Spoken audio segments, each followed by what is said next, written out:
नमस्कार मित्रांनो, एखादी गाय हिटवर येत नाही त्यामागे नक्की कारण काय आहे? किंवा आपल्याकडून कोणती चूक होती की ती गाय हिटवरच येत नाही आणि ती गाय आपल्याला पार्टी म्हणून विकावी लागते? व्हिडिओमध्ये बघणार आहे मित्रांनो.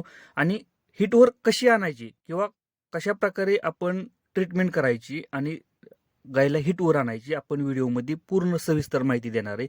व्हिडिओ हा शेवटपर्यंत बघा. व्हिडिओ जर आवडला तर लाईक करा. चॅनलवरती नवीन असेल तर चॅनलला सबस्क्राईब करायला विसरू नका. नमस्कार मित्रांनो, शेतकरी आणि टेक्नॉलॉजी आपल्या यूट्यूब चॅनलमध्ये स्वागत आहे.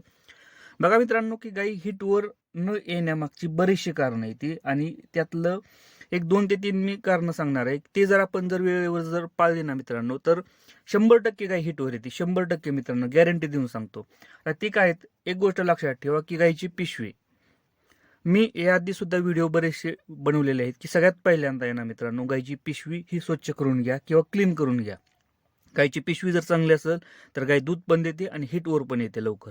त्यासाठी आपल्याला सगळ्यात पहिल्यांदा काय करायचं, की गायची पिशवी क्लीन करून घ्यायची. आणि आपल्याला सेकंड ऑप्शन काय आहे मित्रांनो, की बरेचसे आपले जे शेतकरी आहेत ना, की गोठ्यामध्ये जंतनाशक करतच नाहीत. जंतनाशक म्हणजे असं वाटतं त्यांना आपण वेगळंच काहीतरी पाचतोय का काय. मित्रांनो, जंतनाशक आपल्या जनावरांचं केलंच पाहिजे. गाई वेल्यानंतर गाईचं एक साधारणतः 20-25 दिवसानंतर गाईला जंतनाशकाचा डोस हा दिलाच पाहिजे. तुम्हाला माहित नसेल तर डॉक्टरांचा सल्ला घ्या, डॉक्टरांकडून माहिती घ्या आणि मग तुम्ही द्या मित्रांनो. नाहीतर मेडिकलमध्ये गेल्यानंतर सुद्धा मेडिकलवाले सुद्धा तुम्हाला सांगतात की जंतनाशकाचा डोस कसा द्यायचा. मित्रांनो, जंतनाशक जोपर्यंत तुम्ही देत नाही ना, तोपर्यंत गायी हिटवर येत नाहीत.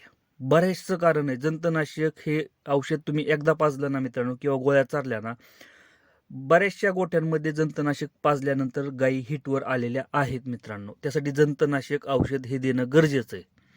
हे झाली पहिली गोष्ट.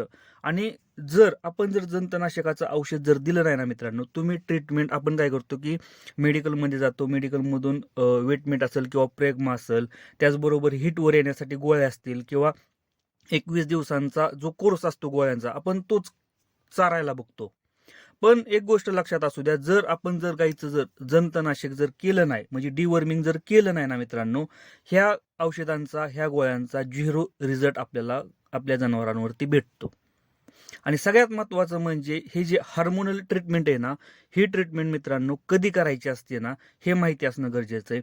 एकदा का तुमच्या जनावरांमध्ये हार्मोनलचा बिघाड झाला किंवा हार्मोनलची सायकल तुटली ना मित्रांनो, तुमची गाय कायमस्वरूपी बांझ राहू शकते. त्यासाठी ज्या वेळेस गरज आहे ना, त्याच वेळेस हार्मोनल ट्रीटमेंट करायची असते. जे वेटमेट असेल, प्रेग्मा असेल किंवा ज्या गोळ्या असतात ना, त्या द्यायच्या असतात. त्याआधी आपल्याला बघायचं असतं की नक्की आपल्या गायींमध्ये काय प्रॉब्लेम आहे. आता हिटवर न येण्यामागचं काय? सगळ्यात पहिल्यांदा जंतनाशक. दुसऱ्यांदा आपण काय करतो, की आपण जनावरांना मिनरल मिक्सचर पावडर चालत नाही. मिनरल मिक्सचर पावडर चालू करा मित्रांनो. जंतनाशक दिल्यानंतर मिनरल मिक्सचर पावडर चालू करा. त्याचबरोबर फॉस्फरसची ट्रीटमेंट. आपल्याला काय आहे, की आपण वैरण घालतो, कुठलं गिनी गवत घालतो, वाडं घालतो.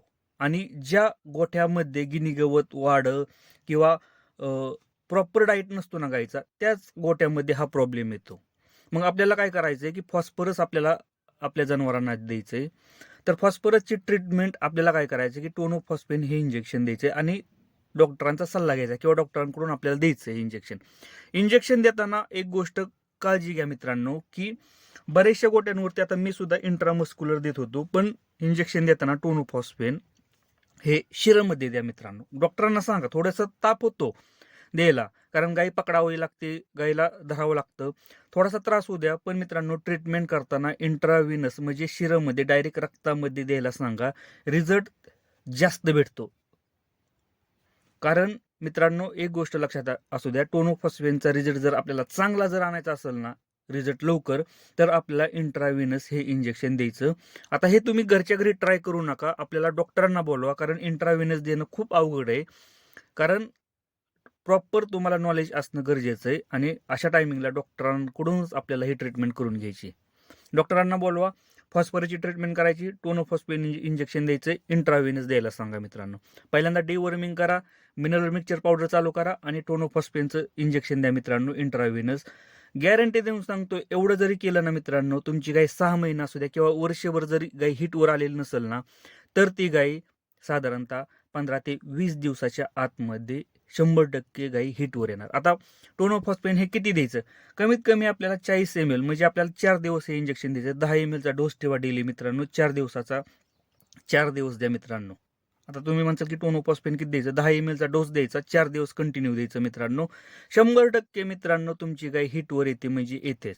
आणि त्याचबरोबर आपल्याला अजून एक गोष्ट काय करायची की तुमची वैरण एकतर प्रॉपर पाहिजे. प्रॉपर म्हणजे गिनी गवत असेल किंवा त्याच्यामध्ये मका मिक्स असेल. आता माझ्याकडे गिनी गवत आणि वाळलेली मका आहे.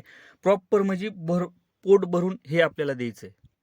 त्या जनावराला पोट भरून ही वैरण द्यायची आणि सकाळी 1 किलो तुमचा मका वरडा असू द्या किंवा गोळीपेंड असू द्या 1 ते 1.5 किलो आणि सकाळी संध्याकाळी 1 ते 1.5 किलो हे प्रमाण ठेवायचं आहे आपल्याला. मका वरडा आणि गोळीपेंड याचं मिक्स. जर तुमच्याकडे शेंगदाणा पेंड असेल तर ते सुद्धा तुम्ही मिक्स करून ठेवू शकता. पण याचं प्रमाण साधारणतः 1 ते 1.5 किलोच्या रेंजमध्ये आपल्याला ठेवायचं आहे.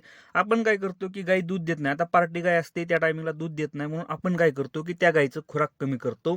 पण काय होतं की बऱ्याचशा टायमिंगला खुराक कमी पडल्यामुळं गायची एनर्जी लेवल ही कमी होते आणि गायची पिशवी तेवढ्या प्रमाणात डेव्हलप होत नाही. त्यामुळे आपल्याला मका भरडा असू द्या, गोळी पेंड असू द्या किंवा तुमच्या शेंगदाणा पेंड असू द्या याचं एक मिक्स प्रमाण करा मित्रांनो आणि गायला द्या. त्यामुळे काय होतं की गायची पिशवीची वाढ चांगल्या प्रकारे होती आणि गाय हिटवर सुद्धा येते.